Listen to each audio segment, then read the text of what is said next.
Thought it was. There we go. Thank you, Miranda. Sawadee-ka. Hello and welcome to Daily Wisdom, Walking the Path with the Buddha. Today is our Pali Canon and English study group where we study the words of the Buddha.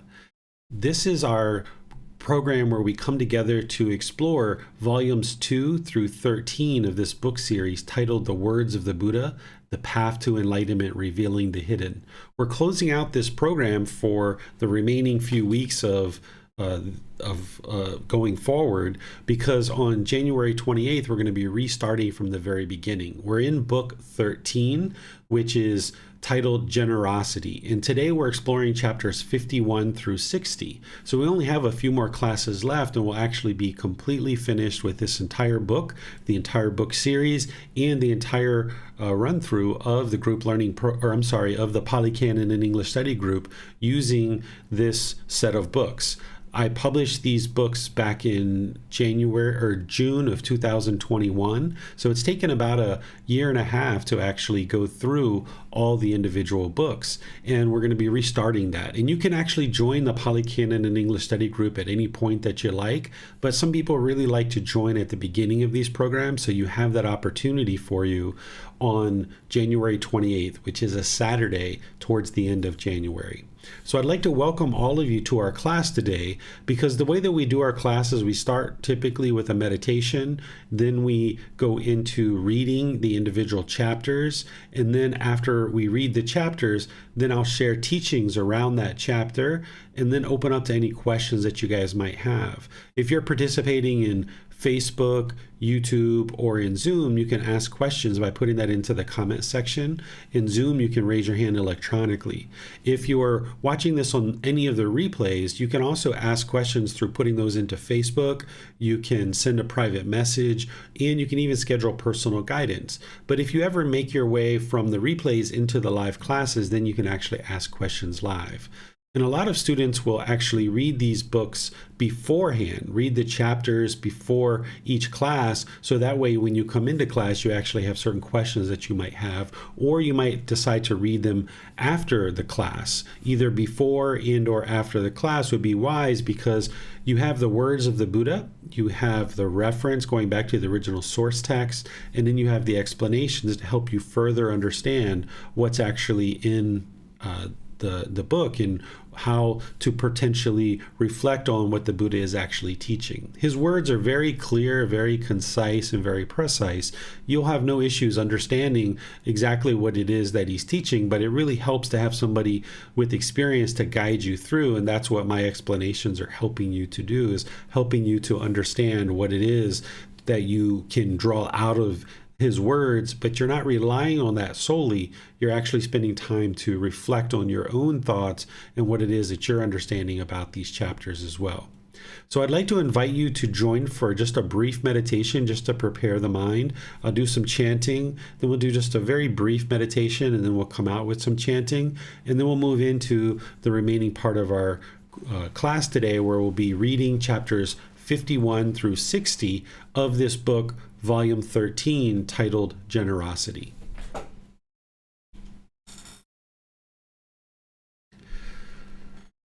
Arahang Samma Sambuddho Mahakava Bhutang Mahakavanhang Apivateyami Savakato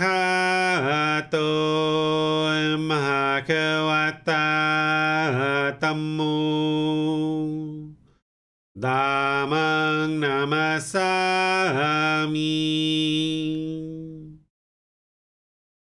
Supatipano Mahakavato Sāvaka Saṅkho Sanghang Namami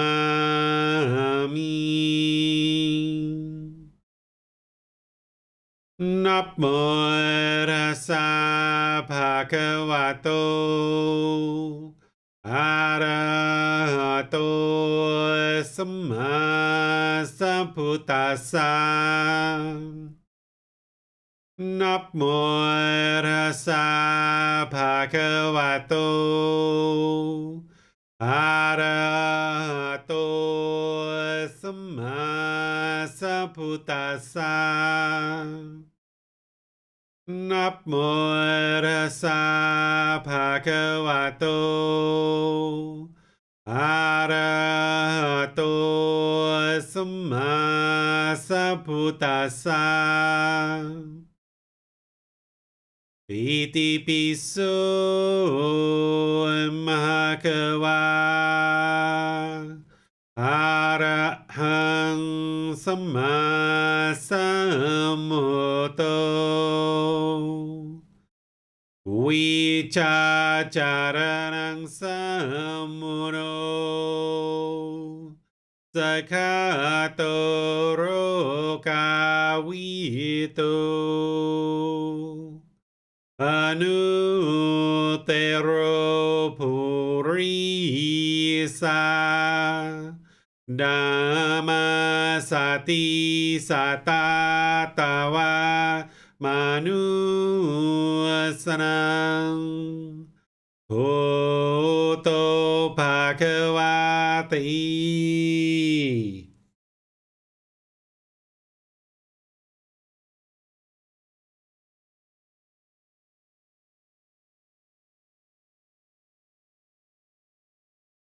You should be breathing in through the nose and out through the nose.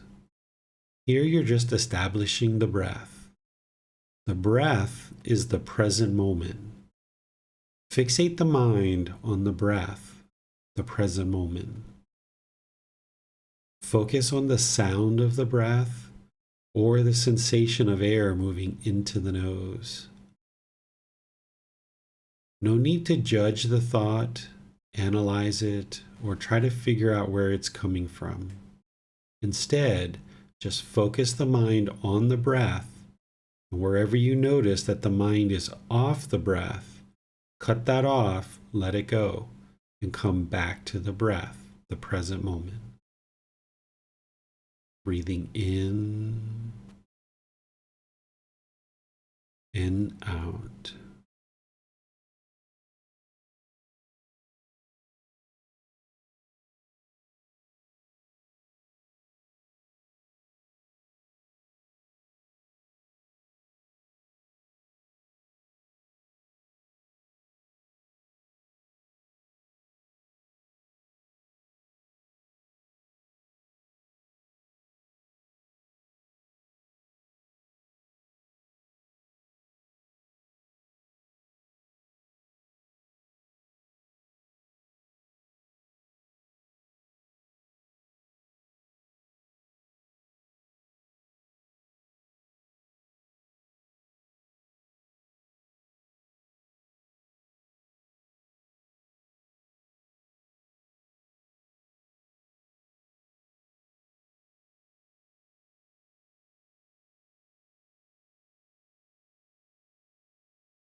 อะระหังสัมมาสัมพุทโธมหาเกวาพุทธังมหาเกวันนังอภิวาเทมิ สวากขาโตมหาเกวัตตาธัมโมดามังนามาสามิสุปฏิปันโนมหาเกวัตโตสาวกสังโฆสังฆังนามามินับโมตัสสะภะคะวะโตอะระหะโตสัมมาสัมพุทธัสสะนับโมตัสสะภะคะวะโตอะระหะโตสัมมาสัมพุทธัสสะนับโมตัสสะภะคะวะโตอะระหะโตสัมมาสัมพุทธัสสะอิติปิโสมะคะวะอะระหังสัมมาสัมพุทโธวิชาจารณังสัมมุโนสกขาโตโรกาวิโตอนุเตโรปุริสาดามาสติสัตตาตาวามนุสนังโอโตภะคะวะติ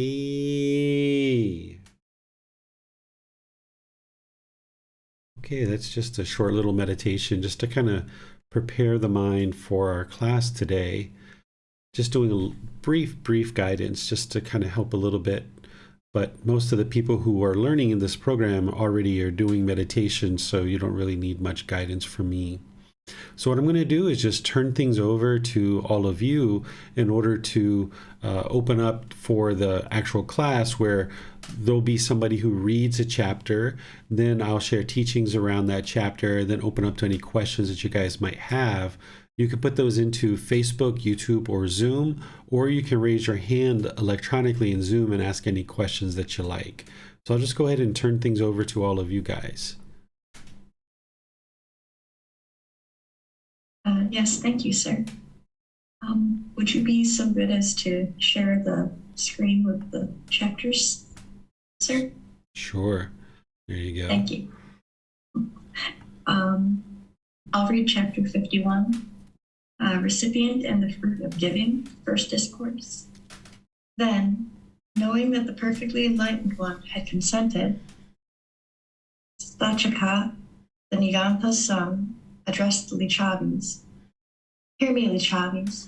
The ascetic Gotama, together with the community of good monks, has been invited by me for tomorrow's meal. You may bring to me whatever you think would be suitable for him. Then, when the night ended, the Lichavis brought 5 ceremonial dishes of milk rice as gifts of food. Then Sachaka, the Nigantha's son, had good food of various kinds prepared in his own part, and had the time announced to the perfectly enlightened one. It is time, Master Gotama, the meal is ready. Then, it being morning, the perfectly enlightened one dressed, and taking his bowl and outer robe, he went with the community of monks to the park of Sachaka the Nigantha's son, and sat down on the seat made ready. Then, with his own hands, Sachaka the Nigantha's son served and satisfied the community of monks headed by the Buddha with the various kinds of good food. When the perfectly enlightened one had eaten and had put his bowl aside, Sachaka, the Niganta's son, took a low seat, sat down at one side, and said to the perfectly enlightened one, Master Gotama, may the merit and the great meritorious fruits of this act of giving be for the peacefulness of the givers. Agivesana, whatever comes about from giving to a recipient, such as yourself, one who is not free from craving, not free from anger, not free from ignorance, unknowing of true reality, that will be for the givers. And whatever comes about from giving to a recipient, such as myself, one who is free from craving, free from anger, free from ignorance, that will be for you. All right. So thank you, Miranda. This is a chapter where we're getting quite a bit of story about what's actually transpiring before the Buddha actually starts to share teachings, because this was very common during his lifetime that people would invite him to a certain place. They would feed him, take care of him, give him the things that he needed to sustain his life. Then he would share whatever teachings that were needed and that people asked questions about. So here, right away, after he's done eating, there's this discussion about merit, essentially, is this production of merit and who actually is going to receive that merit. And here the Buddha is saying anybody who makes an offering to someone who's not free of craving, anger, and ignorance, in other words, someone who's not enlightened, if they're making an offering to that person, then those people are getting that merit. They're getting the benefit of that offering. And then people who are making benefit to the Buddha, they're getting the benefit of making the offering to the Buddha. So in this story, what transpired is people in the countryside basically gave food to this one individual, and then that one individual then offered food to the Buddha. So the people who gave the food to this one individual that ultimately got handed over to the Buddha, they received a certain amount of benefit of eliminating craving, desire, attachment through making this offering. But what they didn't get is they didn't get to be in the company of the Buddha and actually make the offering to him directly and then receive any teachings that he was to share. So this is what the Buddha is explaining here, is this two aspects of giving, is that yes, and we've seen in other chapters where he talks about anybody who participates in any aspect of the giving is going to produce benefit and is going to produce merit. But I've also shared with you that one of the significant benefits that an individual receives through making an offering, particularly to someone who is either enlightened or close to enlightenment, and surely in making an offering to an actual Buddha, this means that you're coming in close contact with an actual Buddha or an enlightened being or someone who's very close to them, to enlightenment. So what you're receiving for that is, yes, you're receiving the benefit of eliminating craving, desire, attachment, and cultivating wisdom, but what you're also receiving is that production of merit, where you're now able to see the continuation of these teachings, you're able to cultivate the wisdom, and your contribution to a Buddha or someone that is enlightened or close to enlightenment is going towards the continuation of these teachings. It's helping you because you're helping you to eliminate craving, desire, attachment. It's helping those people who choose to continue to learn with those individuals. And it's also helping to cultivate wisdom for you and people in the community. But the direct recipient of that is going to be the person who is in the company of the individuals that are sharing the teachings. Here, the people who didn't actually come to see the Buddha, they're not actually getting the benefit of cultivating that wisdom. And that's what he's talking about here. What questions do you guys have on this chapter? It does not appear that there are any questions at this time, sir. Okay. Would you like me to read the even numbers, Miranda? Yes, please, sir. Thank you. Okay. So chapter 52, it's titled Recipient in the Fruit of Giving, Second Discourse. Monks, when it is new, cloth made of bark fabric is ugly, uncomfortable, and of little value. When it has been worn, cloth made of bark fabric is ugly, uncomfortable, and of little value. When it is old, cloth made of bark fabric is still ugly, uncomfortable, and of little value. They use old cloth made of bark fabric for cleaning pots, or they discard it on a rubbish heap. So too, monks, if a junior monk is immoral, of unwholesome character, this, I say, counts as his ugliness. Just as cloth made of bark fabric is ugly, so I say, this person is similar.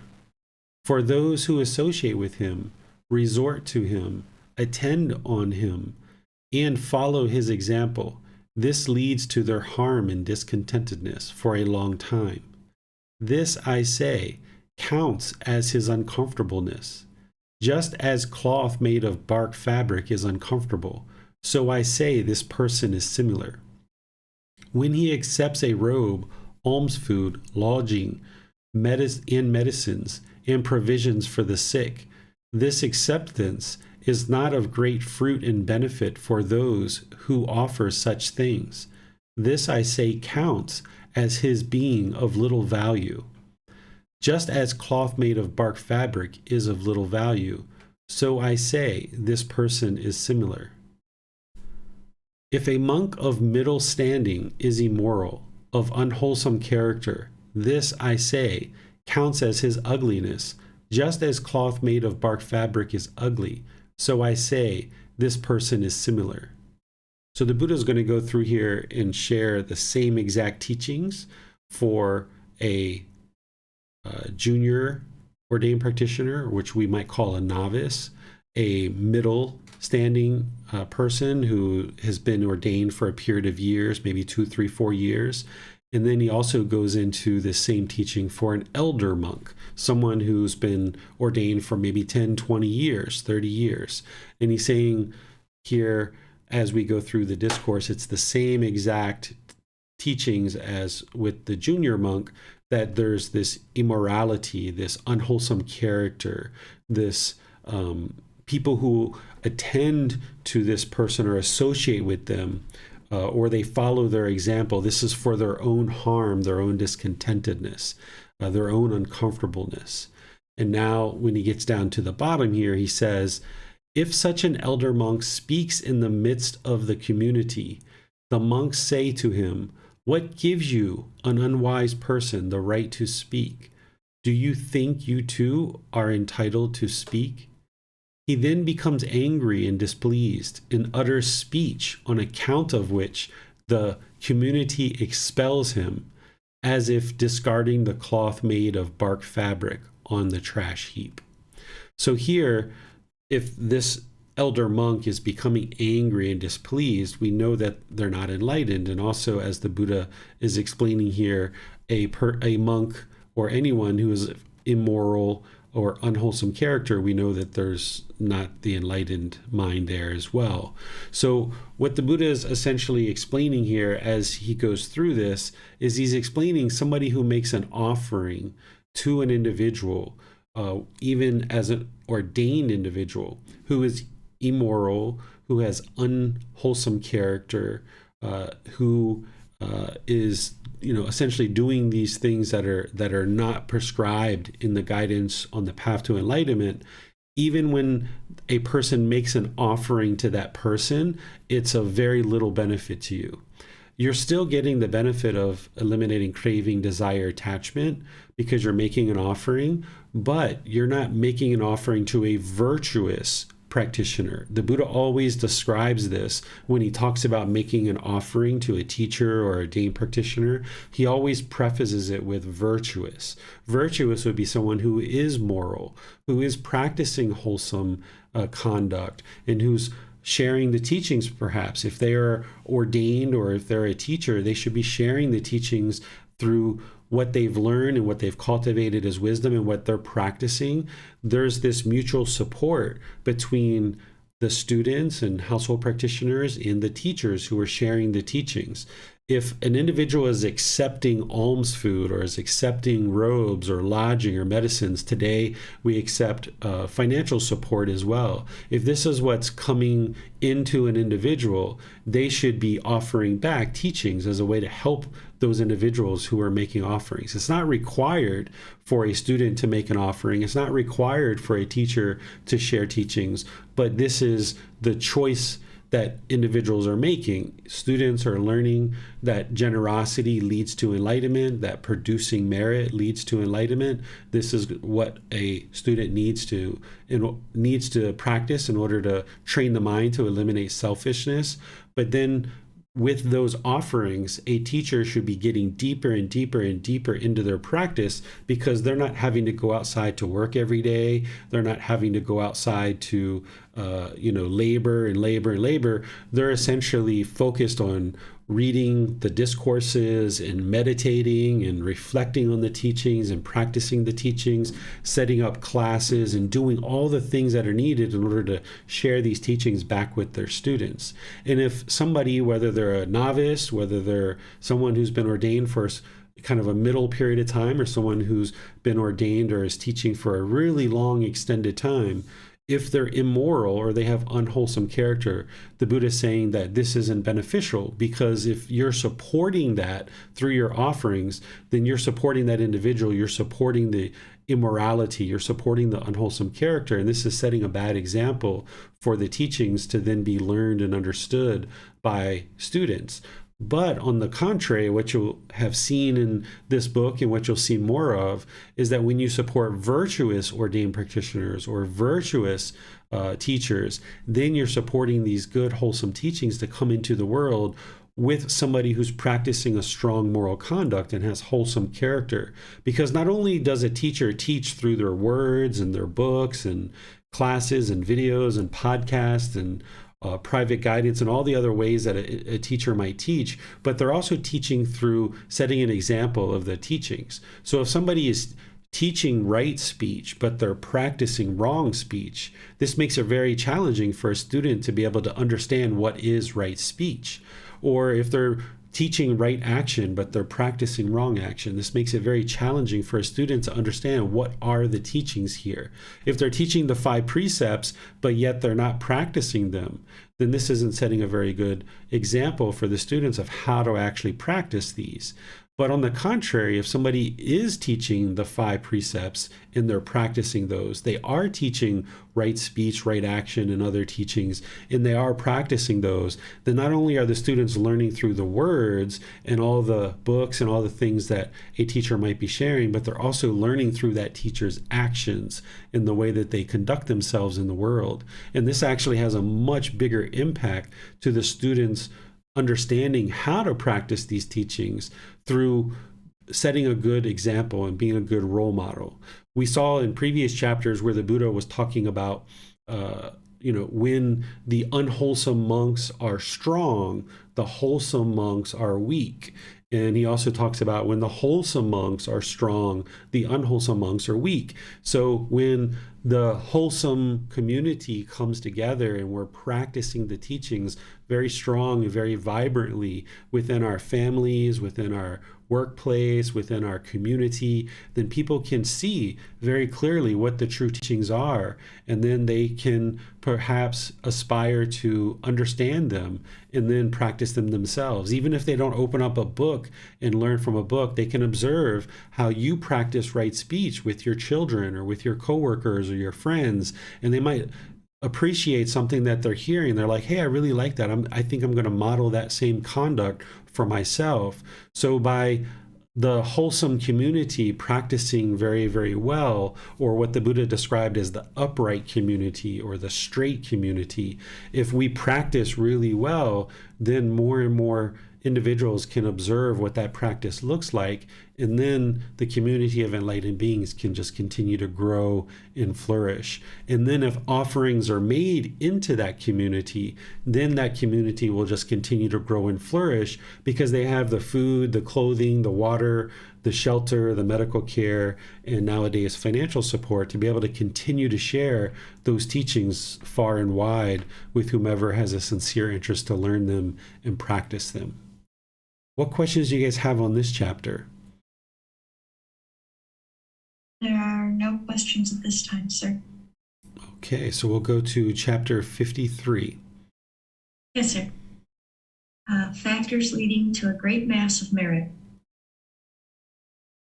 Monks. The female household practitioner, Velu Kantaki Nandamata, is preparing an offering possessed of 6 factors for the community of monks, headed by Sariputta and Moggallana.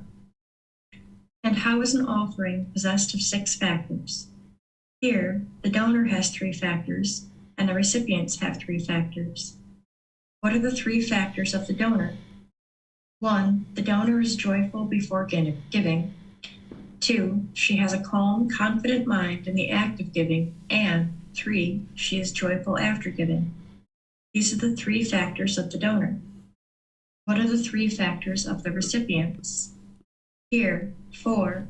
The recipients are free of craving or are practicing to remove craving.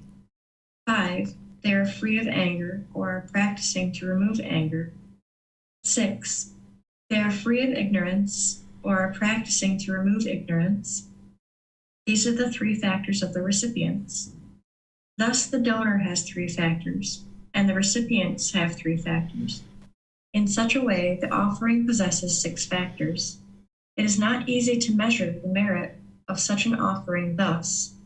Just so much is the stream of merit, stream of the wholesome, nutriment of peacefulness, heavenly, ripening in peacefulness, conducive to heaven, that leads to what is aspired for, needed, and agreeable, to one's welfare and peacefulness. Rather, it is considered simply as an incalculable, immeasurable, great mass of merit.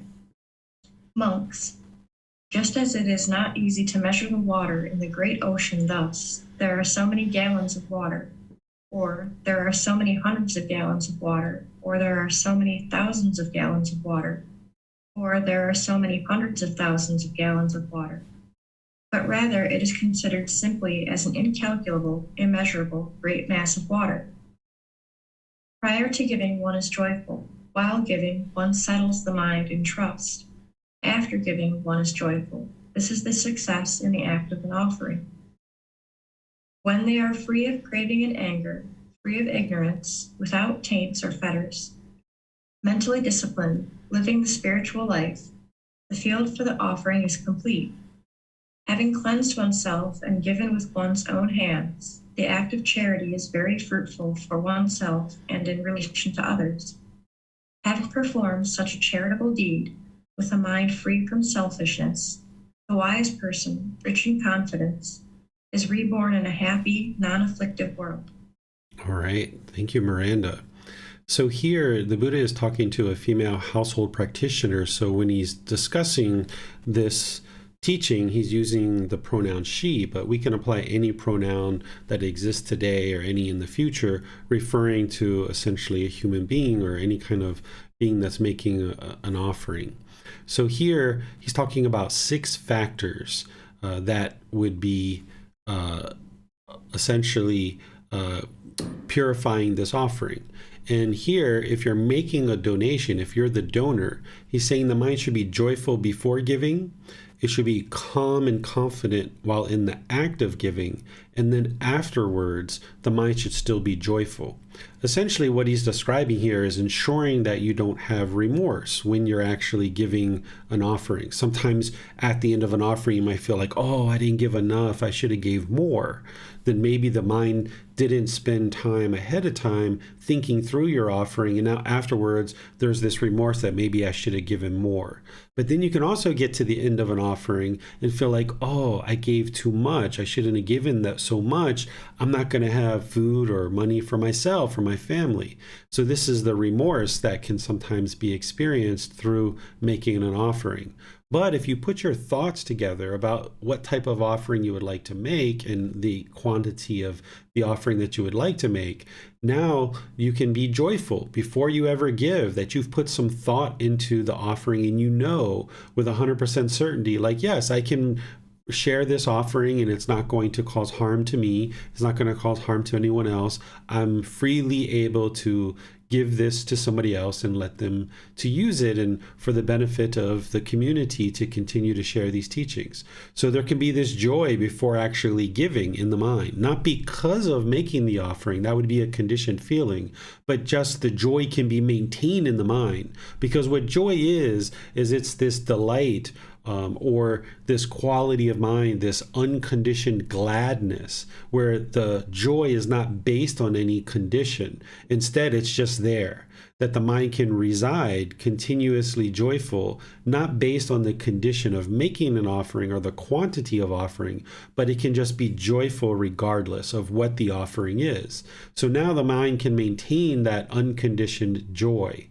And then while giving, instead of, feeling like this person is so high above you and, oh my goodness, I've got to make this offering to this person and they're so high above me, or I'm so high above this person, they're so poor, let me give them something, they're such a low person, they need this offering, or what have you. Instead, the mind can be calm and confident while making this offering, that you don't have to put yourself above or below others. There's not this anxiety or fear that comes into the mind.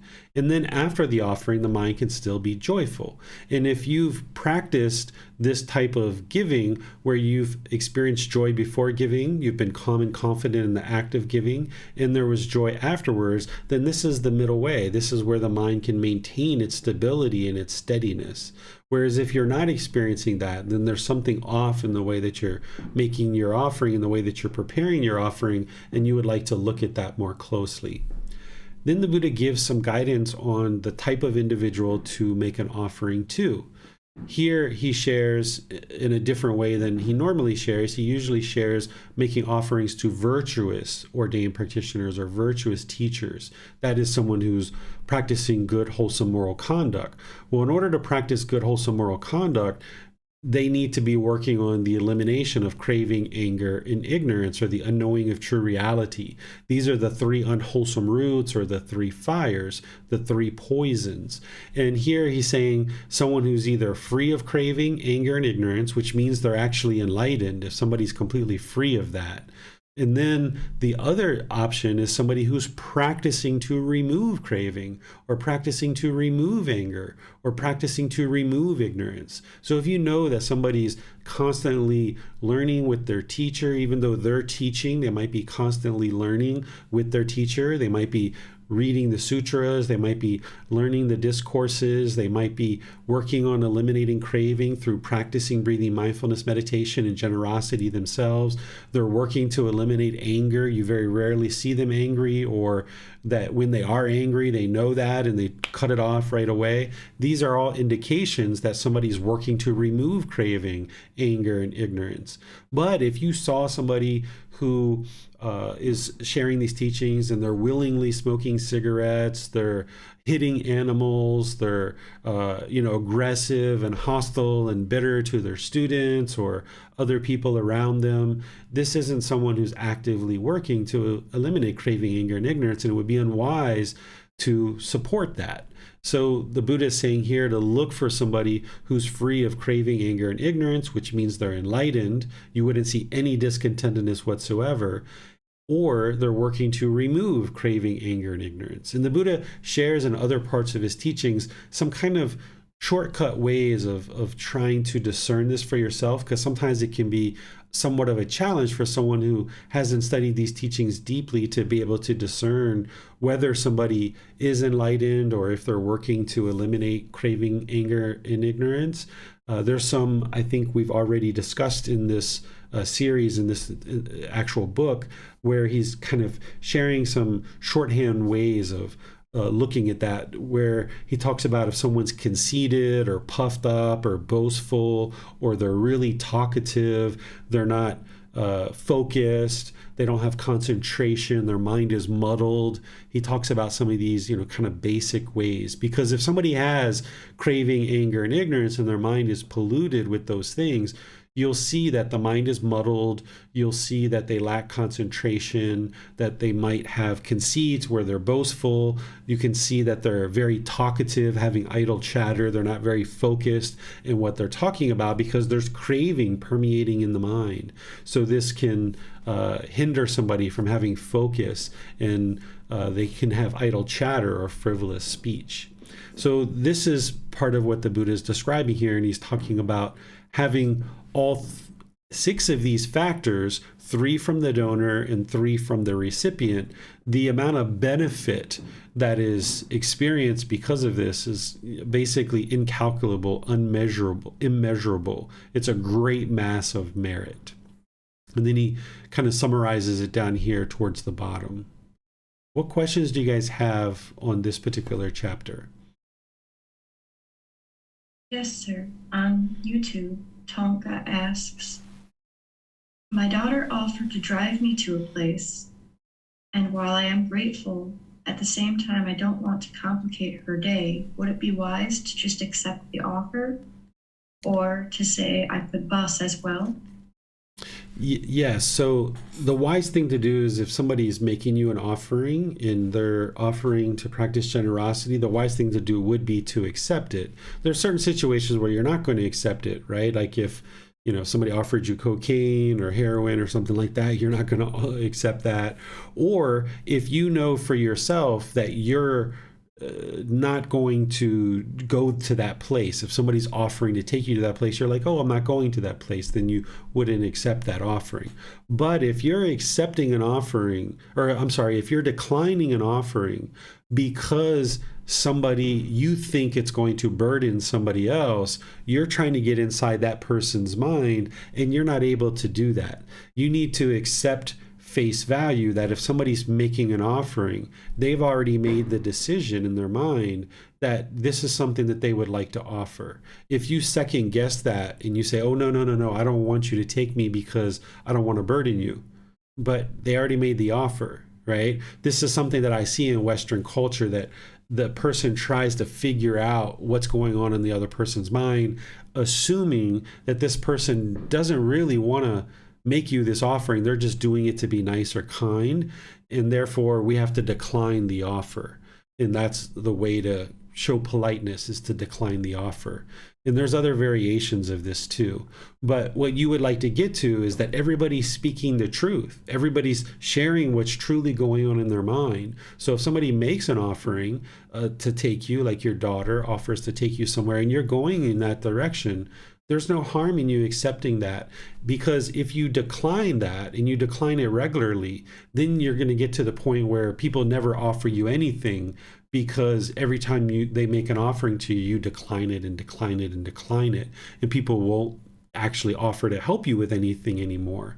So it's helpful for you to actually accept an offering, and this allows that person to practice generosity, and it allows you to learn to accept it and understand that you don't need to get into the mind of somebody else and figure out whether they're truly making you an offering and that's something that they're able to do, or are they just doing that just to be kind. You need to not have your own perceptions and cling to your own perceptions.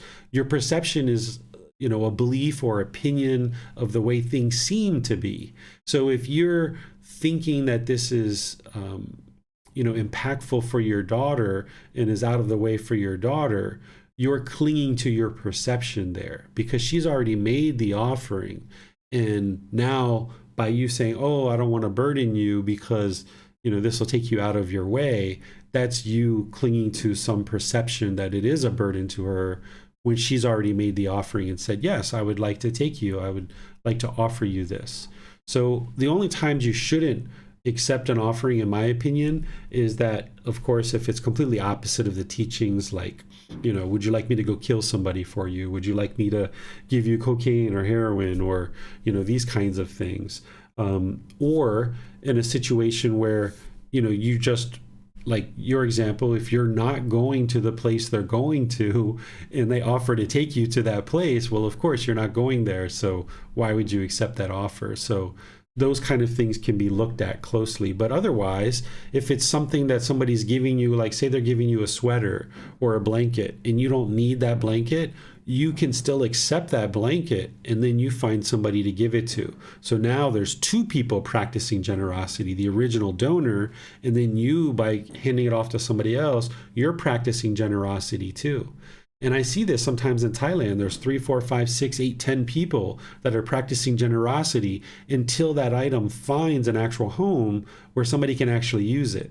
Where what we tend to do when we have clinging and we have craving is we get something as a gift and then we're not going to use it, but we feel like we have to hold on to it. So it sits in the closet and rots for 20 years or 30 years and nobody ever gets the benefit of using it. This is unwise. It's a waste of our resources.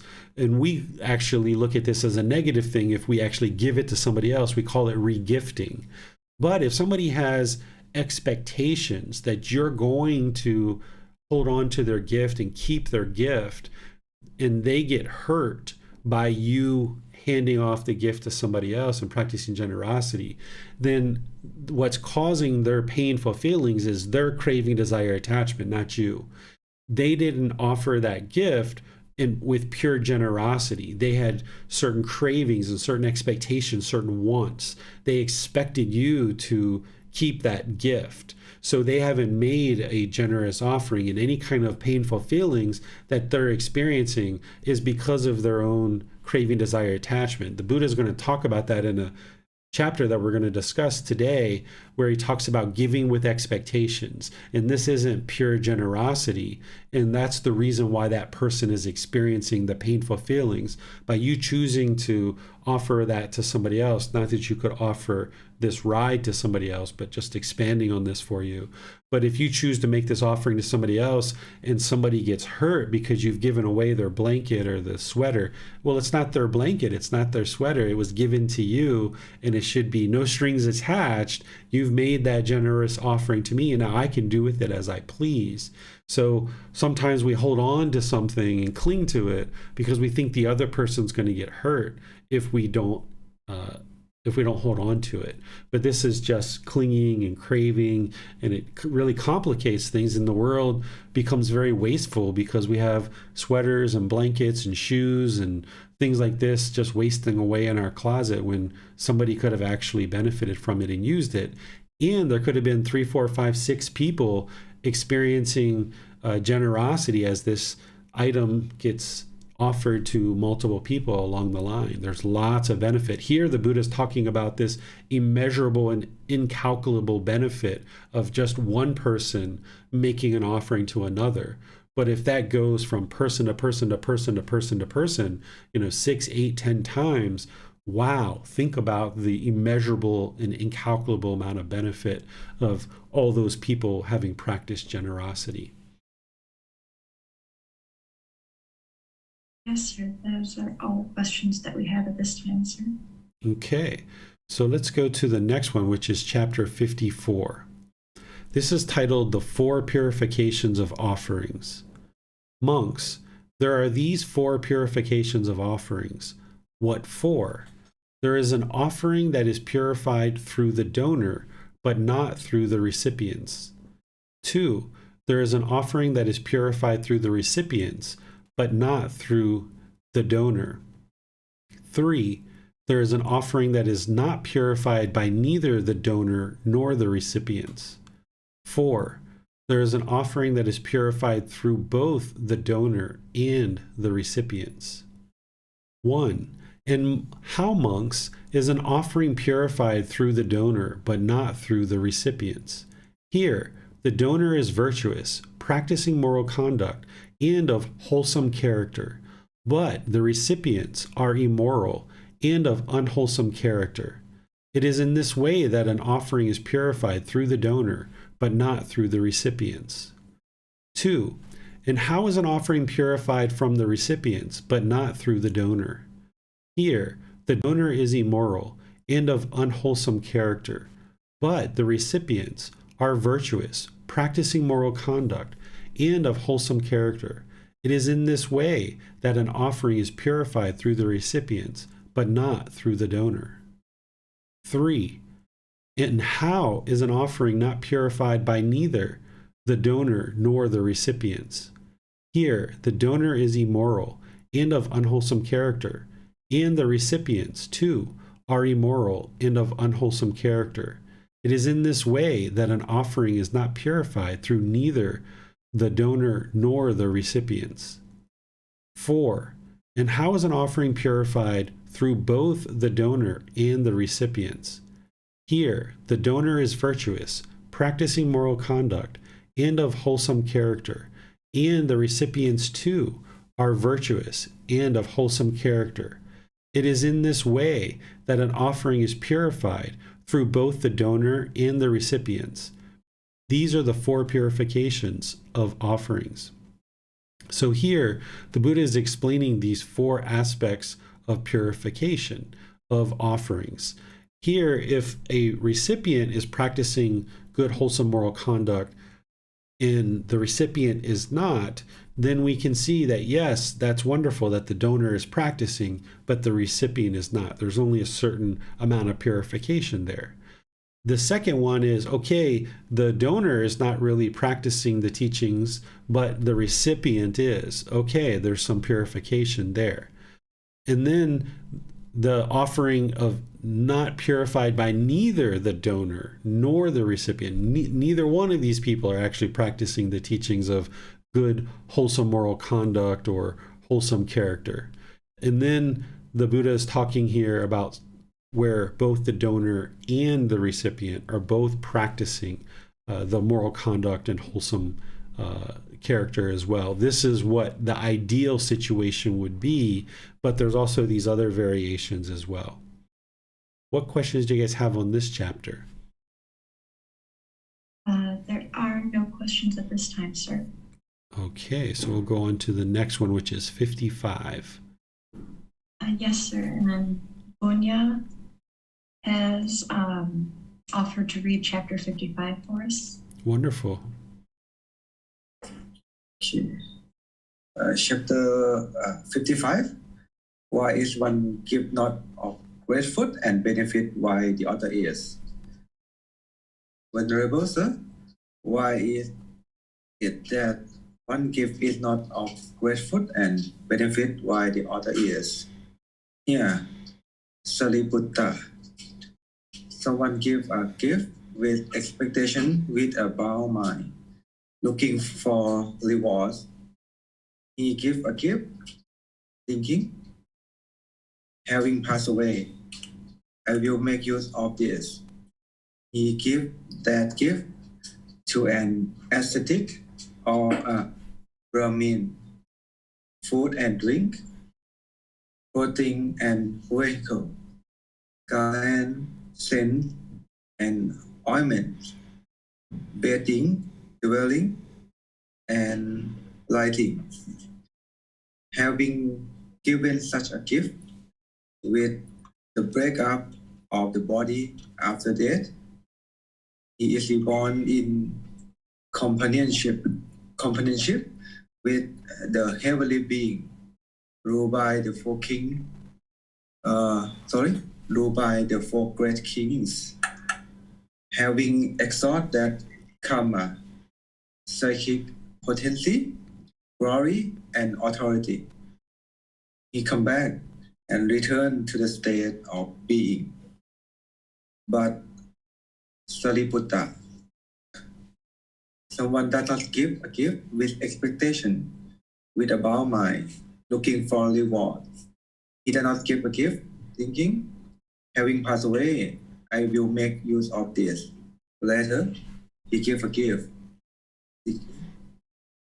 Giving is good. He gave that gift to an ascetic or a Brahmin, food and drink, clothing and vehicle, garland, scent, and the ointment, bedding, dwelling, and lighting. Having given such a gift with the breakup of the body after death, he is reborn in companionship with the Tawatimsa, heavenly being. Having exhausted that karma, psychic potency, glory, and authority, he come back and return to this state of being. He does not give a gift in thinking, Giving is good, but later he give a gift, thinking, giving was practiced before by my father and forefathers. I should not abandon this ancient family custom. He gave that gift to an ascetic or a Brahmin, food and drink, clothing and vehicle, garland, scent, and the ointment, bedding, dwelling, and lighting. Having given such a gift with the breakup of the body, after that, he is reborn in companionship with the Yama, heavenly being, having exalted karma, psychic potency, glory, and authority. He come back and return to this state of being. He does not give a gift. Giving was practiced before by my father and forefather. I should not abandon this ancient family custom, but rather he give a gift. I cook. These people do not cook. Is it right that I who cook should not give to those who do not cook? He give that gift to the ascetic or a Brahmin, food and drink, food and vehicle, garland, scent, and ointment, bedding, dwelling, and lighting. Having given such a gift with the breakup of the body, after that, he is reborn in the companionship with the Tusita, heavenly being, having exalted with karma, psychic potency, glory, authority. He come back and return to this state of being. He does not give a gift, thinking, I cook. These people do not cook. It isn't right that I who cook should not give to those who do not cook, but rather he give a gift, just as he see of the elders. That is Atthaka, Vamaka, Vama heavenly being, Vesamita, Yamataki, Ankirasa, Bharataja, Vaseta, Kassapa, and Bagu, hold those great sacrifice. So I will share a gift. He give that gift to an ascetic or a Brahmin, food and drink, cloth and vehicle, garland, scent and ointment, bedding, dwelling, and lighting. Having given such a gift with the breakup of the body after death, he is reborn in a companionship with the heavenly being who delight in creation. Having exalted that karma, psychic potency, glory, and authority, he come back and return to this state of being. Give a gift, just as he see of the elders. That is Atthaka, Vamaka, Vama heavenly being, Vesamita, Yamataki, Akilasa, Bharashwaja, Vaseta, Kassapa, and Baku. Hold those great sacrifice, so I will share a gift. But rather, he give a gift. When I am giving a gift, my mind become tranquil, calm, and energy and joy arise. He gives that gift to an ascetic or a Brahmin, food and drink, clothing, and vehicles, garland, scents, and the ointments, bedding, dwellings, and lighting. Having given such a gift with the breakup of the body, after death, he is reborn in the companionship with the heavenly being who control what is created by the others. Having exalted that karma, psychic potency, glory, and authority, he come back and return to this state of being. He does not give a gift. When I am giving a gift, my mind becomes tranquil, and the energy and joy arise. But rather, he gives a gift. It is an enchantment of the mind, an accessory of the mind. He gives that gift to an ascetic or a Brahmin, food and drink, clothing and vehicles, garlands, scents, and ointments, bedding, dwellings, and lighting. Having given such a gift With the breakup of the body after death, he is reborn in a companionship with the heavenly being of Brahma's company. Having exhausted that karma, psychic potency, glory, and authority, he does not come back and return to this state of being. This Sariputta is the reason why a gift given by someone here is not of a grateful and benefit. And this is the reason why a gift given by someone here is of a grateful and benefit. All right. Thank you so much, Bunya. I think that might be her husband, Shamay. All right. Thank you for reading. So here, the Buddha is talking about, how do you not receive benefit from a certain gift? And then how do you receive benefit from a certain gift? And here at the very beginning, someone giving gifts with expectations. There, the Buddha describes it also someone with a bound up mind looking for rewards. Here, this person giving a gift, they're not going to get the benefit of eliminating craving, desire, attachment. That's the number one benefit of practicing generosity, is eliminating selfishness, this craving, desire, attachment. The mind is holding on. Well, if someone's giving a gift with expectations, with a bound up mind looking for rewards, then there's still craving, desire, attachment. I'm only giving this gift because I want these certain things to happen. They're not eliminating craving, desire, attachment. That's why there's no benefit there. And then he talks about down here some more other situations where somebody is not getting benefit. And then he talks about ultimately, by the time he gets down here, he talks about somebody who is getting benefit. He talks about that someone's making this offering in order to enhance the mind and benefit the mind. Here it is here.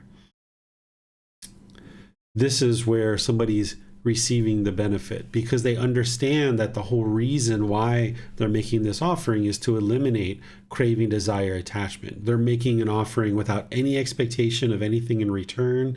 They have no strings attached. There's no cravings, desire, attachments. It's just, I would like to make this offering. Here you go. This is for you. And whatever that person does, you're completely fine with that. The mind's joyful before giving, calm and confident while giving, and joyful after giving. There's no expectations of what should or shouldn't happen with that gift once it's handed to the person. So that would be the way to ensure that you're not having expectations, is that you're fully letting this thing go, whether it's food, water, clothing, shelter, medical care, financial support, or what have you.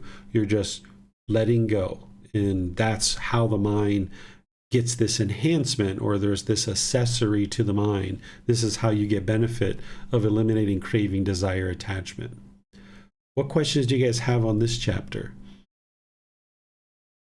Yes, sir. Just for clarification's purposes, even though we as students, we as practitioners might know of these other benefits of giving in this lifetime and in the next, it seems like this is teaching us that the most wise way of giving is to not have those in the mind and just give purely for generosity's sake. Is that the correct way to be looking at this teaching, sir? 100% true.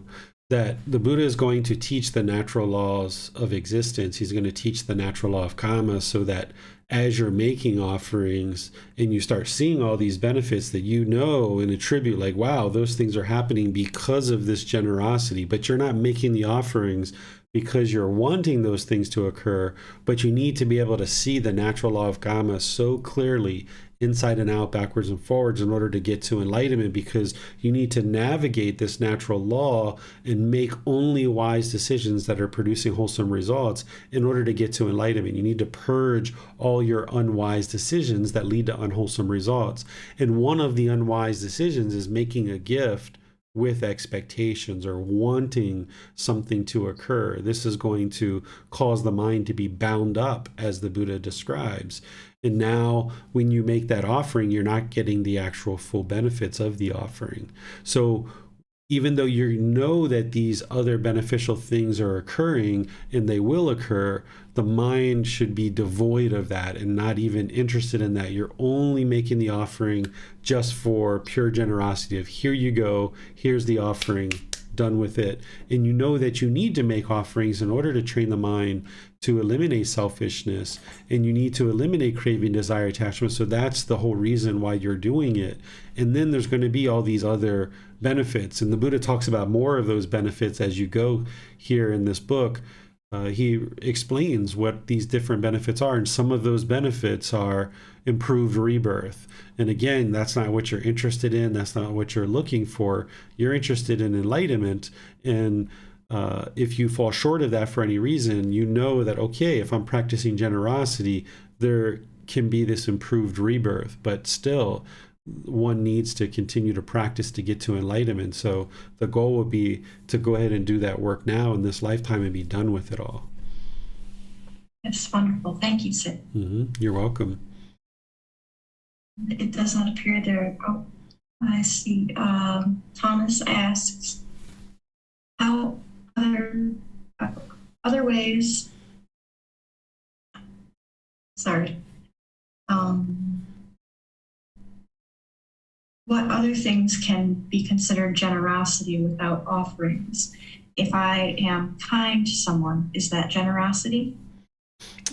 You can think of this as generosity, but you still need to give certain things like food, water, clothing, medical care,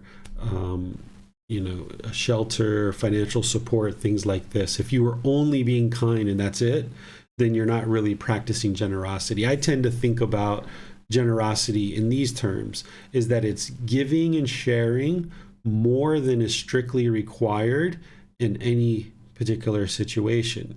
So you're not required to do anything in this world but die. That's the only thing that we're all required to do. So anything above and beyond that, in this definition of giving and sharing, could be potentially generosity. I think of even smiling as generosity. And these are like little things that you might need to do just to get started. Then you might move to opening a door for somebody, right? That's sharing your time, effort, energy, and resources more than is strictly required in any one given situation. But ultimately, where you're going to get the most benefit is where you're giving and sharing certain objects, because this is what the mind tends to hold on to. So if you feel that your mind is attached to your clothing, for example, so you got this big wardrobe of clothing and you really take great pride in cultivating this wardrobe, well, it would be wise for you to start giving away some of those articles of clothing in order to train the mind to let go. Or if you notice that you're really attached to money, then providing some donations would be really helpful for you. Or if you notice that you're really attached to your time, say you're a business person and you really value your time a lot, well, you need to perhaps consider donating your time and practicing generosity through donating your time in certain ways. These are all ways that you can do that. Some things that I do is I give blood about every 3 months. This is something that I do, and this not only helps to practice generosity, but it also helps to practice non-self too, because while you're getting the blood coming out of the arm and you're maybe looking at it, you can understand, like, yeah, this is not mine. It doesn't belong to me. This body is not mine. So that can be really helpful for the mind. There's many different things that you can be doing to practice generosity. Kindness can be considered one of those, but you would like to go way far above and beyond just kindness. Yes, thank you, sir. Those are all the questions that we have at this time. All right. So, chapter 56. Is this for me or for you? This would be for you, sir, but this is that longer chapter. Okay. If you'd want to see that. Let's see, how many pages is it? Yeah, I can read the whole thing if you like. Okay. Thank you, sir. Okay, so the title here for chapter 56 is Recipient in the Fruit of Such Gift. Here, Ananda, by giving a gift to an animal, the offering may be predicted to repay 100-fold. By giving a gift to an unwholesome ordinary person, the offering may be predicted to repay 1,000-fold. By giving a gift to a virtuous, practicing moral conduct ordinary person, the offering may be predicted to repay 100,000-fold. By giving a gift to one outside the community who is free from craving for sensual pleasures, the offering may be predicted to repay 100,000 times 100,000-fold. By giving a gift to one who has entered upon the way to the realization of the fruit of stream entry, the offering may be predicted to repay incalculably, immeasurably. What then should be said about giving a gift to a stream enterer? What should be said about giving a gift to one who has entered upon the way to the realization of the fruit of once returning, to a once returner, to one who has entered upon the way to the realization of the fruit of non-returning, to a non-returner, to one who has entered upon the way to the realization of the fruit of arahantship, to an arahant, to a Pakya Buddha. What should be said about giving a gift to a Tathagata, accomplished and fully perfectly enlightened? There are 7 kinds of offerings made to the community, Ananda. One gives a gift to a community of both male and female ordained practitioners, headed by the Buddha. This is the first kind of offering made to the community. One gives a gift to the community of both male and female ordained practitioners after the Tathagata has attained final nibbana, or final enlightenment. This is the second kind of offering made to the community. One gives a gift to the community of male ordained practitioners. This is the third kind of offering made to the community. One gives a gift to the community of female ordained practitioners. This is the fourth kind of offering made to the community. One gives a gift saying, "Appoint so many male and female ordained practitioners for me from the community." This is the fifth kind of offering made to the community. One gives a gift saying, "Appoint so many male ordained practitioners for me from the community." This is the sixth kind of offering made to the community. One gives a gift saying, "Appoint so many female ordained practitioners for me from the community." This is the seventh kind of offering made to the community. In future times, Ananda, there will be members of the clan who are yellownecks, immoral, of unwholesome character. People will give gifts to those unwholesome persons for the sake of the community. Even then, I say, an offering made to the community is incalculable, immeasurable. And I say that in no way is a gift to a person individually ever more fruitful than an offering made to the community. There are, Ananda, 4 kinds of purification of offering. What 4? There is the offering that is purified by the donor, not by the recipient. There is the offering that is purified by the recipient, not by the donor. There is the offering that is purified neither by the donor nor by the recipient. There is the offering that is purified by both the donor and by the recipient. And now the Buddha goes in and explains the same things that we saw in that previous chapter, explaining what each of these 4 types of purification are. And then he says, these are the 4 kinds of purifications of offering. That is what the perfectly enlightened one said when the fortunate one had said that. The teacher said further, when a virtuous person to an unwholesome person gives, with trusting heart, a gift righteously obtained, placing confidence that the fruit of action is great, the donor's virtue purifies the offering. When an unwholesome person to a virtuous person gives with untrusting heart, the gift unrighteously obtained, a gift unrighteously obtained, nor places confidence with the fruit of action is great, the recipient's virtue purifies the offering. When an unwholesome person to an unwholesome person gives with untrusting heart a gift unrighteously obtained, nor places confidence that the fruit of action is great, neither's virtue purifies the offering. When a virtuous person to a virtuous person gives with trusting heart a gift righteously obtained, placing confidence that the fruit of action is great, that gift, I say, will come to full fruition. When a passionless person to a passionless person gives, with trusting heart, a gift righteously obtained, placing confidence that the fruit of action is great, that gift, I say, is the best of worldly gifts.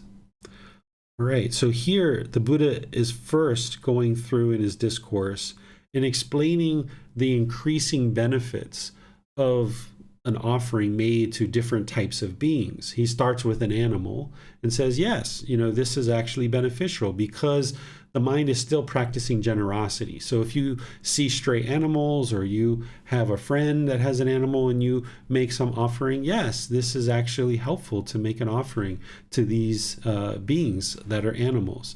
And then even for the unwholesome ordinary person, there's some benefit there, because with these individuals, you're still practicing generosity. You're still practicing the elimination of craving, desire, attachment. It's just that those beings aren't in a position to do anything significantly beneficial in developing and cultivating the mind, thus share teachings with others. So therefore, an animal, any offering that's made to that person, to that being, it's not producing merit because an animal can't actually get to enlightenment, but it is still beneficial. And the same thing with an unwholesome ordinary person. That person is doing unwholesome things, but even making an offering to that person. Say there was somebody who is addicted to drugs and alcohol.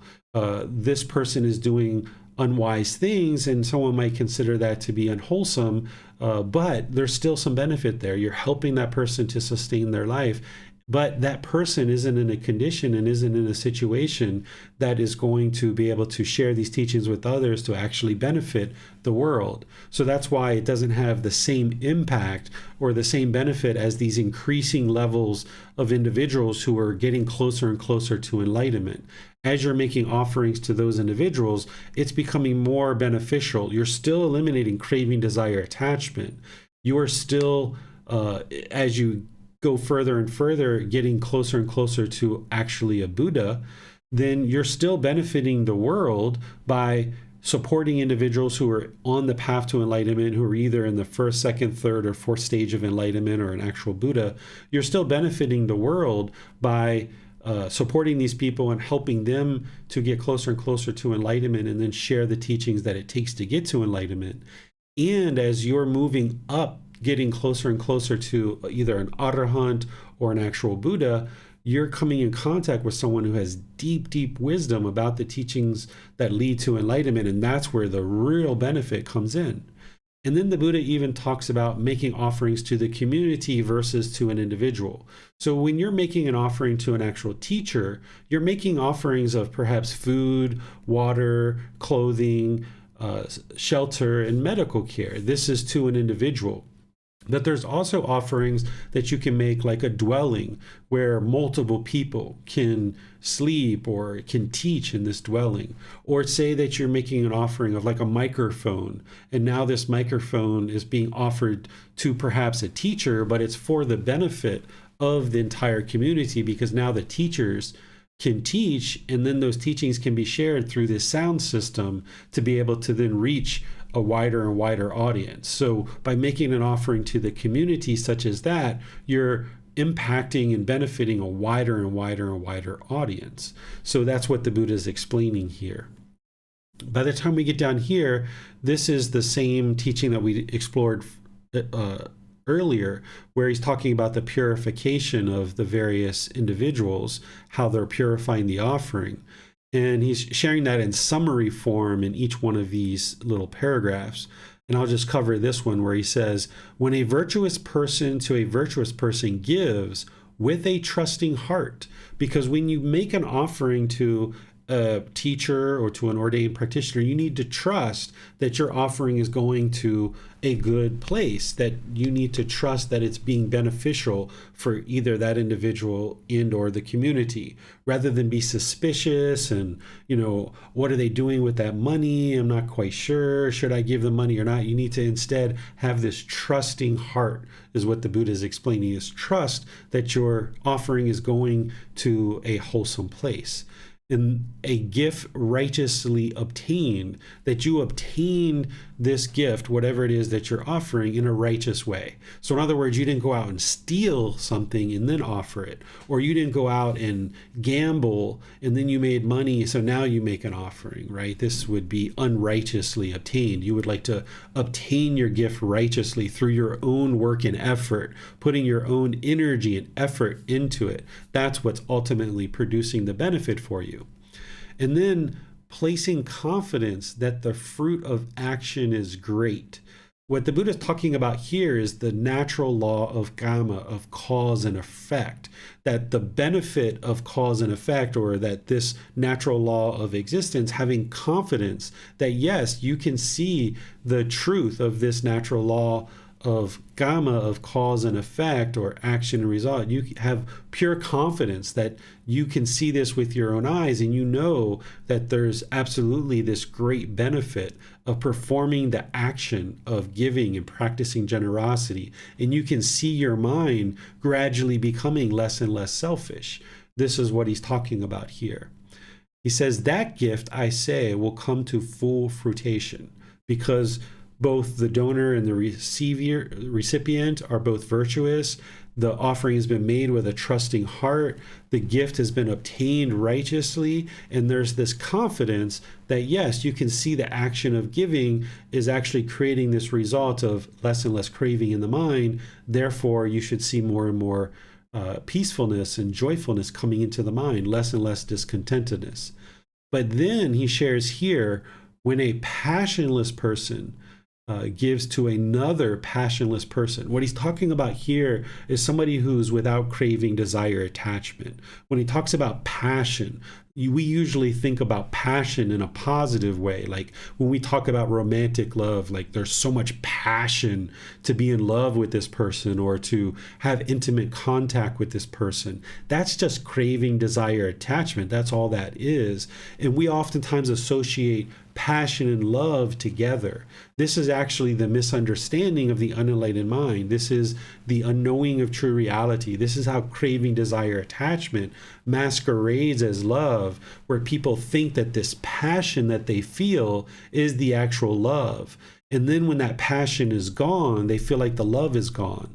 But what actually has occurred is they had craving, desire, attachment for a period of time. But that craving, desire, attachment isn't permanent. It's going to burn out like a fire. It's going to extinguish. And now when that craving, desire, attachment is gone, if you associate that passion you felt as being the love, and you might say that passion is gone, I no longer love this person, therefore I need to go find another partner. And this is where people move from partner to partner to partner to partner, never actually being in a solid, stable relationship that is long-term with longevity, because they're misunderstanding what true love is. They're associating the craving, desire, attachment, or that passion with being the love, when in reality, it's just craving, desire, attachment. It's not actually true love, love without attachment. So here, what the Buddha is saying is, when a person without craving gives to another person without craving, essentially these people are enlightened, right? These two people are enlightened, and they're still practicing generosity with each other. They're doing that with a trusting heart, with a gift that has been righteously obtained, and they're placing confidence in this natural law of karma, of cause and effect. The Buddha is saying this is the best gift of all, right? Because there's been this gift from one enlightened being to another enlightened being. Because when there's lots and lots and lots of enlightened beings in the world, this is really amazing for the entire world, because now the teachings can permeate in the world and be shared, far and wide. And the very best gift is when two individuals who are enlightened can come together and they can share generosity and practice generosity with each other, the Buddha is saying this is the absolute best of all worldly gifts. What questions do you guys have on this chapter? Not appear that there are any questions at this time, sir. All right, so let's go to the next chapter, which is chapter 57. Yes, sir. Persons who are worthy of gifts. First discourse. Monks, this assembly is free from unbeneficial speech. This assembly is free from idle chatter. It consists purely of heartwood. Such is this community of monks, such is this assembly. Such an assembly as is worthy of gifts, worthy of hospitality, worthy of offerings, worthy of respectful salutation, an incomparable field of merit for the world. Such is this community of monks, such is this assembly. Such an assembly that a small gift given to it becomes great, and a great gift greater. Such is this community of monks, such is this assembly. Such an assembly as is rare for the world to see. Such is this community of monks, such is this assembly. Such an assembly as would be worth journeying many leagues with a travel bag to see. Such is this community of monks, such is this assembly.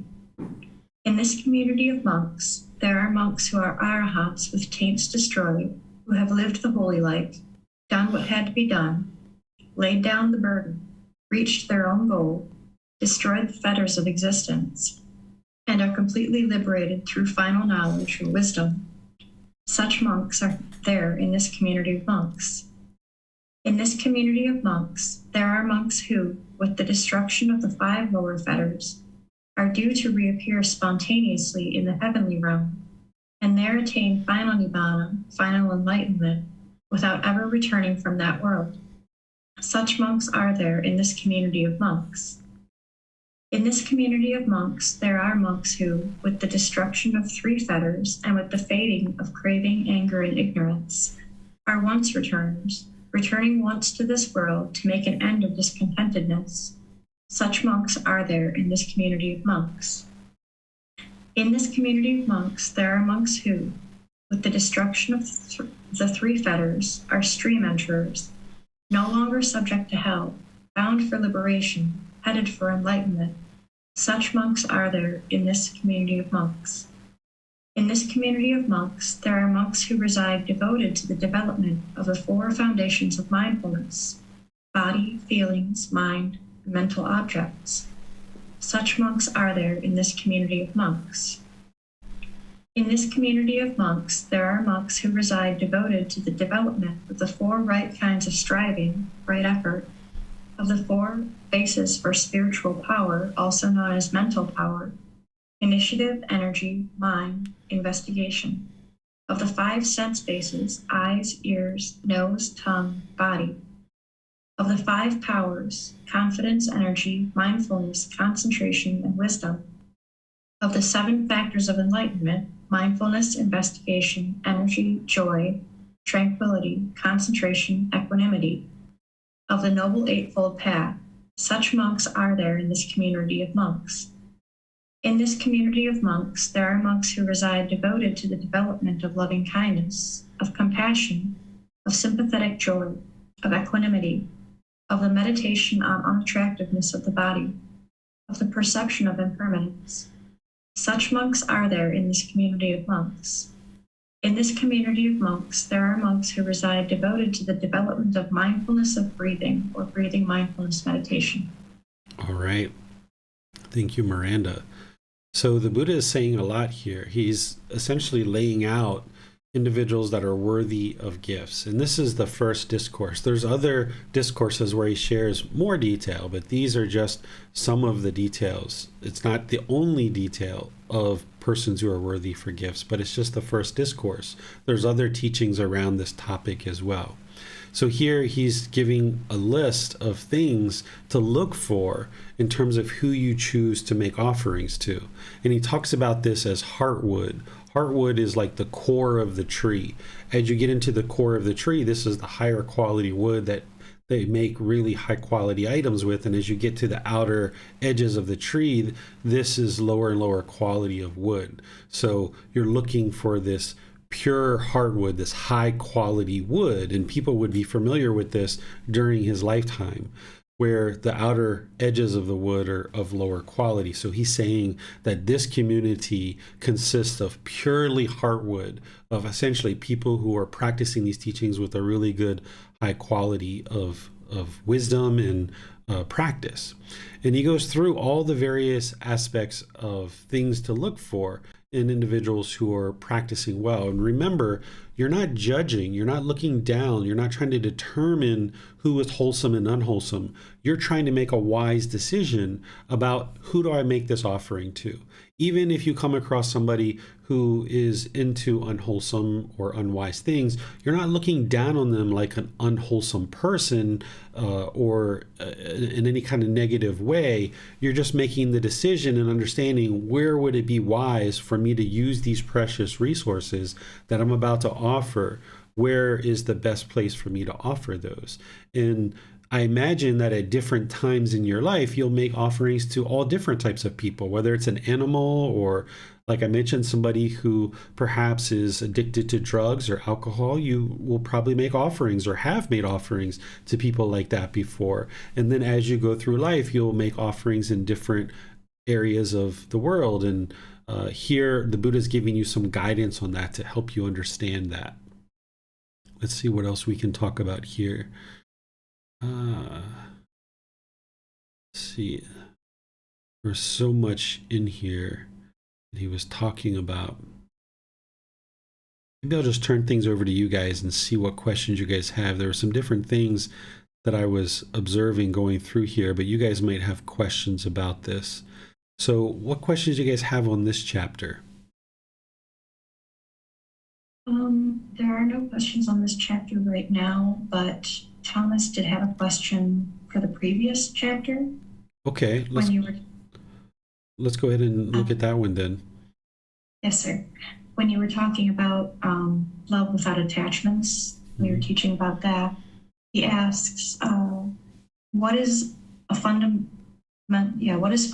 in Buddha's teachings for long life relationships, sir? Okay, so there's a lot of teachings around that. And Thomas, since I know you, we've talked just recently, and you're just kind of starting out in the last month of learning these teachings. What I would suggest, rather than me going through this here, is to have you first read Volume 1, Chapter 15. That's where you'll learn about true love, love without attachment. And that's a place to start in learning how to love without attachment, because as long as there's attachment in a relationship, it's going to have discontentedness and it's going to struggle. And then once you read that and you're starting to understand that, maybe you ask questions in the Facebook group, maybe you reach out to me privately, maybe you schedule another one of those personal guidance sessions or something like that, and you understand that chapter, then I'll share some other things with you, which I've actually already shared with you a little bit recently when we were talking about practicing generosity. And he talks about this. The Buddha talks about practicing generosity in relationships, particularly amongst life partners. He talks about having kind words and being polite and respectful to each other, and having, warming words, essentially, is what he's talking about. So I can share some of these other details with you, but they all plug into your overall practice of love without attachment, true love. So that's why I would suggest that you start with chapter 15 and volume 1 first. And then once you understand that and you've gotten any clarifying questions answered there, and you're starting to learn how to put that into practice, then there's other aspects of his teachings that will really help to plug in to that overall practice of true love. Yes, thank you, sir. Mm-hmm. It does not appear that there are any other questions at this time. Okay, so let's move on to the next chapter, which is 58. Should I read this one? Yes, please, sir. Okay, so the title here is Persons Who Are Worthy of Gifts, Second Discourse. So here the Buddha is going to go into another aspect of people who you would be interested to make offerings to. Monks, these 8 persons are worthy of gifts worthy of hospitality, worthy of offerings, worthy of reverential salutation, and an unsurpassed field of merit for the world. What 8? The stream enterer, the one practicing for the realization of the fruit of stream entry. The once returner, the one practicing for the realization of the fruit of once returning. The non-returner, the one practicing for the realization of the fruit of non-returning. The arahant, the one practicing for the realization of the fruit of arahantship. These 8 persons, monks, are worthy of gifts, worthy of hospitality, worthy of offerings, worthy of reverential salutation, an unsurpassed field of merit for the world. The 4 practicing the way, and the 4 established in the fruit. This is the upright community, composed in wisdom and virtuous behavior, or moral conduct. For people intent on sacrifice, for living beings seeking merit, making merit that ripens in the acquisitions, what is given to the community bears great fruit.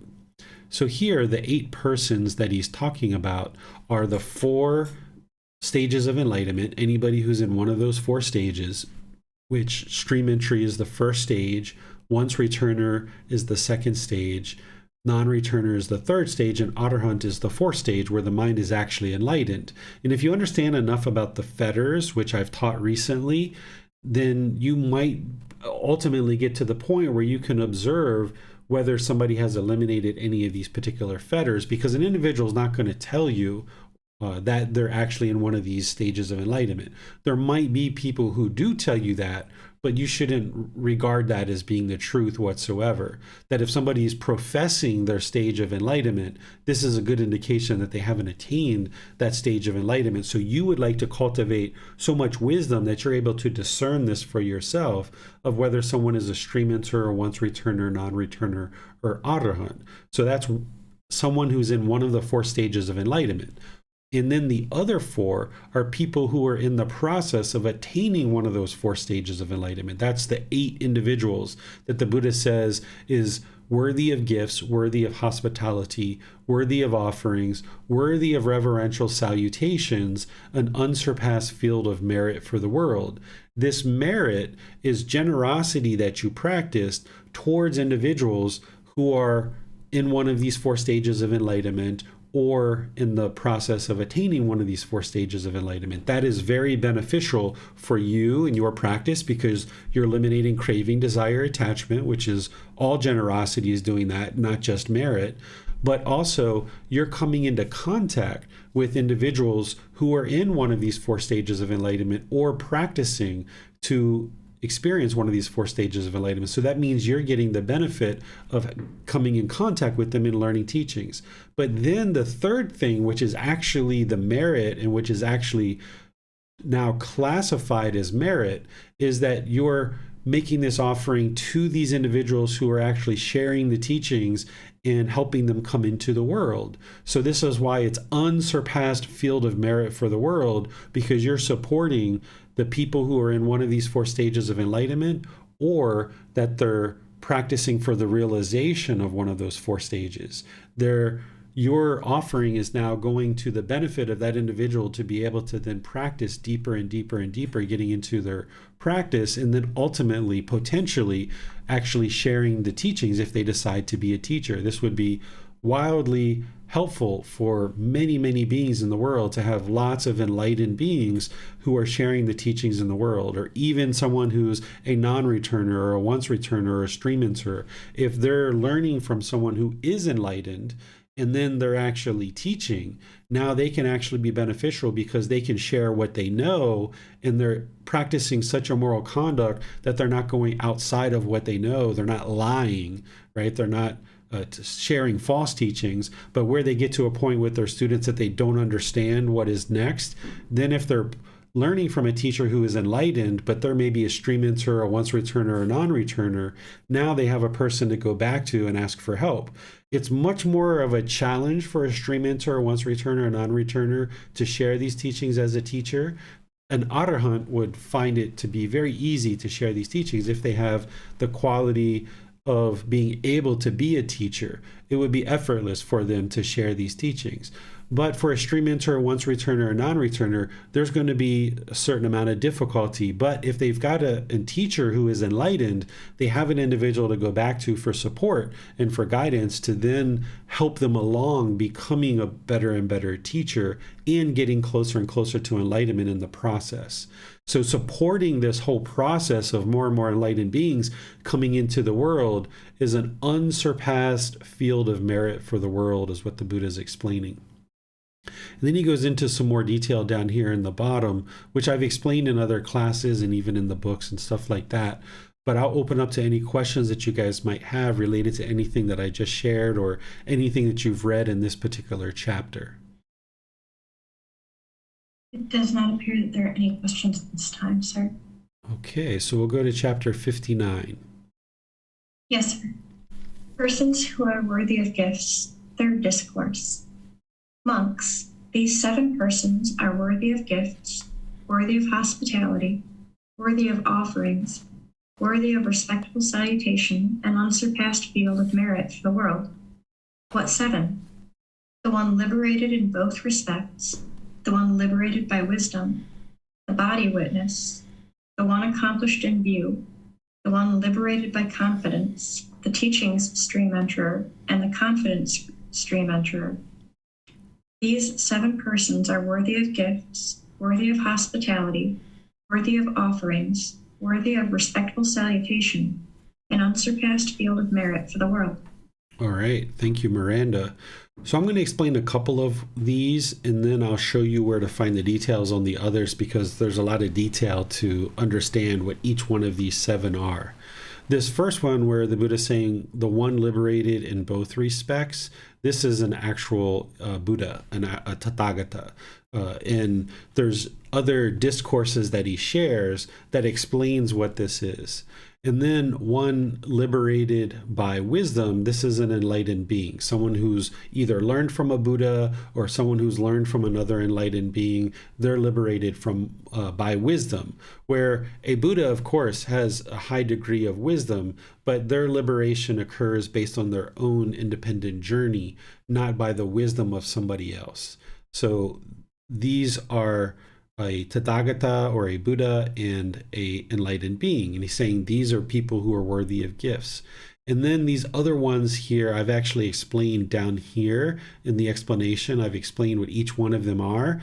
And I've even shared with you the chapter in the book series to actually go and understand. So even this one that I just explained about a fully perfectly enlightened Buddha, I share with you to go to volume 2, chapter 13, and there you'll see exactly what the Buddha is talking about the one liberated in both respects. And then the same chapter explains the one liberated by wisdom, the Arahant. But then these others, there's other places in the book series where you can go and you can see what he's actually talking about related to each one of these, because it would be too much detail for me to explain in class. It was actually too much detail for me to explain here in the book, and the Buddha explains it very clearly in his actual discourses. So that's why I'm just pointing you to go look to the discourses to actually see what each of these are, if you're interested in learning what those are. Questions on this chapter? It does not appear that there are any questions at this time. The only question that I had was about the body witness, but in your teachings below, you said that you hadn't seen what this actually is either. Yeah, this one, I'm not clear on what this is. I haven't seen it anywhere in the discourses. And this is the nature of one individual having read the entire Pali Canon is very rare, because it's so comprehensive that there's very few individuals who've actually digested all of the Pali Canon. But even in digesting all of the Pali Canon, this is a nature of impermanence too. I don't think that this is actually in the Pali Canon, because I haven't seen it anywhere, and I've read a good amount of the Pali Canon. So because of impermanence from 2,500 years ago until today, we know that we don't have every single thing that the Buddha taught. We have a huge collection of what he taught, 45 large volumes of books, but anybody who understands the universal truth of impermanence, we know that we don't have everything. But the good news is that this right here is really minimal in terms of what you need in order to get to enlightenment. If you don't know this, you can still get to enlightenment, because what this is all around is where should you practice your generosity and how should you practice your generosity. And all the other discourses and what we do know are quite extensive and quite detailed on how to practice generosity and who to practice your generosity towards. So whatever the Buddha was talking about here, I don't know what that is currently. If I should ever find out in the future, because I'm always reading different parts of the Pali Canon, if I happen to run across this, I'll update this. But at this point, I don't know what that refers to. Yes, thank you, sir. You're welcome. And that's the only questions, right? Yes, sir. Okay, so the last chapter, chapter 60, titled Persons Who Are Worthy of Gifts, Fourth Discourse. Monks, possessing 5 qualities, a monk is worthy of gifts, worthy of hospitality, worthy of offerings, worthy of respectful salutations, an unsurpassed field of merit for the world. What 5? Here, a monk is accomplished in virtuous behavior, moral conduct, accomplished in concentration, accomplished in wisdom, accomplished in liberation, and accomplished in wisdom and vision of liberation. Possessing these 5 qualities, a monk is worthy of gifts, worthy of hospitality, worthy of offerings, worthy of respectful salutations, an unsurpassed field of merit for the world. So once again, the Buddha explains what all of these things are in other discourses. Here, he's just pointing to those discourses. He's not going to repeat all of that stuff here in this one particular discourse. He talks about accomplishment in virtuous behavior or moral conduct. This is essentially the moral conduct section of the Eightfold Path, where there's right speech, right action, and right livelihood. But then there's additional teachings beyond that, where someone is not just practicing moral conduct, but they're accomplished. They're above and beyond just some of those basic teachings that are offered there in the Eightfold Path. Because in the Eightfold Path, for example, around right speech, he only shares 4 aspects of right speech. He talks about one who is not having harsh speech, one who's not lying, one who is not practicing slander, and one who's not having frivolous speech. These are the only 4 aspects of right speech that he shares in the Eightfold Path. But when you go above and beyond that, you discover the 5 factors of well-spoken speech. And there's even other teachings beyond that related to speech. So one, to be accomplished in virtuous behavior, yes, they would need to be practicing the Eightfold Path as a baseline, but then there would need to be other moral conduct beyond that to be accomplished. And that's through going through all the various teachings of the Buddha to be able to see that. And then he also explains what accomplishment and concentration is. He describes this in detail. He talks about the clarity of somebody's mind and how focused and clear it is. He also talks about accomplishment and wisdom, having the wisdom of these teachings. And then he talks about liberation, which is the mind is actually enlightened. So being accomplished in wisdom and accomplished in liberation, this means the person is actually enlightened, where they have attained final knowledge or accomplishment in wisdom. They understand all the teachings in their totality of what it actually takes to get to enlightenment. And being accomplished in liberation themselves means that they no longer experience any discontentedness whatsoever, that the mind is actually liberated, is actually enlightened. And then accomplishment in wisdom and vision of liberation. This is someone who's actually able to share the teachings of what it takes to actually get to enlightenment. So having the wisdom to get to your own enlightenment and actually accomplishing being liberated and enlightened, that's one aspect, or actually it's 2. It's accomplishment in wisdom and accomplishment in liberation. But then having done that yourself, having accomplishment in wisdom and vision of liberation, how to guide others to liberation of mind.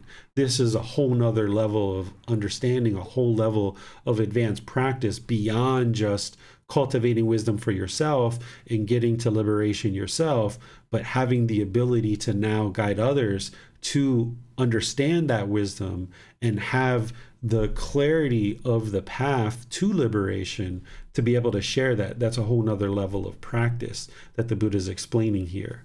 So he's saying these 5 individuals, or at least these 5 qualities, this individual having these 5 qualities is worthy of gifts. This would be someone who is surely enlightened and actually sharing the teachings as a teacher. He's saying this person is worthy of gifts, hospitality, offerings, respectful salutation, this unsurpassed field of merit for the world. What questions do you guys have on this chapter? There are no questions at this time, sir. Okay. Hey, there's a firework right at the right time that we ended class. I don't know if you guys heard that. That was good timing. So we are moving along in this book. We're next week going to be going into chapter 61 through chapter 70. So if you'd like to study ahead of time in order to come to class with any particular questions, you're welcome to do that, because by reading ahead of time, you're going to potentially have more questions and seek more clarifications, particularly if you read the things that I've shared in more detail. There might be certain things that you'd like to ask questions about. So you might consider doing that before coming to class. So we're going to be covering chapters 61 through 70 next Saturday. Then tomorrow, our group learning program, this is New Year's Day. Today's New Year's Eve, tomorrow's New Year's Day. We're going to actually just be doing meditation together. I'm going to be doing a breathing mindfulness meditation with loving kindness meditation. This is a great way to start your new year, with actually doing meditation with the community. So rather than share any particular teachings, I'm going to just do meditation and then open up to any questions you guys have about the path to enlightenment, anything that you're challenged with, anything that you're reading, anything that you're looking to understand. I'll be available to help you with that. And then on Wednesday, we're going to be doing a breathing mindfulness meditation together. And then next week on Sunday, we're going to be restarting the group learning program on January 8th from the very beginning. We're going to be starting here in Chiang Mai, and we're going to be starting online as well. 2 programs, one in person and one online. So if you miss one, there's always the other. And if you missed any of these, then there's always the recordings as well.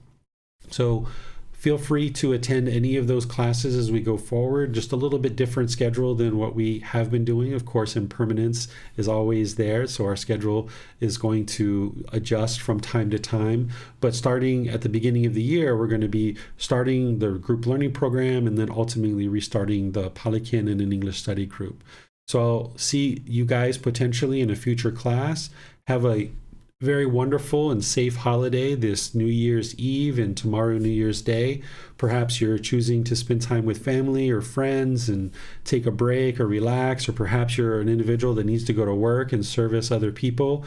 Whatever it is that you choose to do, have a very wonderful and lovely, peaceful and joyful holiday. We'll see you in a future class. Sawadee krap. สวัสดีค่ะ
Thank you again for watching. Enjoy your meditation. Look forward to seeing you online and answering any questions that you might have. Thank you so much.